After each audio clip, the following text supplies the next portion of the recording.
இதெல்லாம் இருக்காது. எடுத்துட்ட காரியத்தை பத்தின முழு நாலேஜ் இருந்தா பயம் தன்னால போயிடும். என்ன?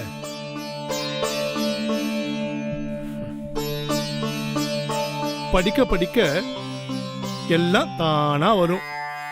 உதாரணத்துக்கு சொல்லணும்னா, மகா பெரியவ பாலகனா இருந்த பொழுது திடீர்னு அவரை பீட்டாதிபதி ஆக்கினார். அவர் திகச்சு போகல, மலைச்சு போகல. அதுக்கப்புறம் நடந்ததெல்லாம் இந்த லோகத்துக்கே தெரியும்.